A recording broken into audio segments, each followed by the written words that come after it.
আজকে সন্ধ্যার সময় আমি একটু মাছ পোস্ত বানাবো, সেটা আমি ভিডিও দেখাচ্ছি। ভিডিওর মাধ্যমে কড়াইয়ে চাপিয়ে দিয়েছি।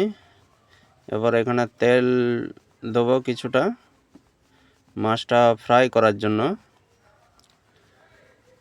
তেলটা গরম হলে মাছটা দিয়ে দেবো।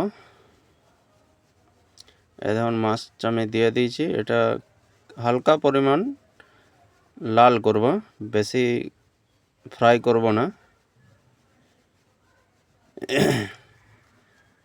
এরপর এটা আমি এই দেখুন ফ্রাই হয়ে গেছে।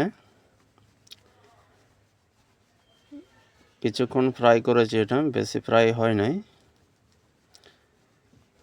এরপর এই পেঁয়াজটা আমি একটু বানাবো, এর মধ্যে মশলা অ্যাড করব। এখন মশলা আদা রসুন জিরা গুঁড়া লঙ্কা গুঁড়া এটা কিছুক্ষণ আমি ফ্রাই করে নেব। এটা ফ্রাই হয়ে গেলে এতে পানি অ্যাড করব। এটা কিছুক্ষণ কষে নিলে ভালো হয়। পানি অ্যাড করে দিয়েছি। পানিটা কিছুক্ষণ ফুটে গেলে এর মধ্যে আমি মাছটা অ্যাড করব। এটা আপনারাও বাড়িতে বানাতে পারেন। এখন আমি মাছটা দিচ্ছি। মাছটা দেওয়ার পরে কিছুক্ষণ এটা ফুটবে, যাতে মাছটা একটু নরম হয় আর খেতেও ভালো লাগবে। তারপরে আমি এটা পোস্ত অ্যাড করব। দেখুন পোস্তটা দিয়ে দিয়েছি। পোস্তটা দেওয়ার পরে কিছুক্ষণ রেখে নামিয়ে দেবো। ভালো করে এটা আগে মিক্স করব। দেখুন এটা মিক্স করে নিচ্ছি। পোস্তটা দেওয়ার পরে বেশিক্ষণ রাখা যাবে না, বড় জোরে 1 মিনিট, তারপরে নামিয়ে দিতে হবে।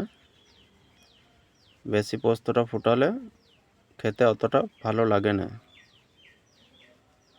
তারপরে এটাকে আমি হয়ে গেলে নামিয়ে নেব। এই দেখুন এরপরে এটা আমি নামাবো। কিছুটা ধনে পাতা অ্যাড করব। এখন ধনে পাতা অ্যাড করেছি।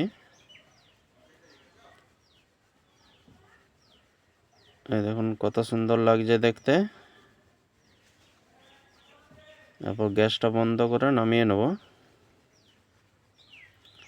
এই দেখুন বন্ধুরা, আপনারাও এটা করতে পারবেন বাড়িতে খুব সহজেই। এই দেখুন আমার রেসিপি কমপ্লিট। তারপরে এটাকে খেয়ে দেখব। খুব সুন্দর, খুবই ভালো টেস্টফুল। ভিডিও দেখতে থাকুন।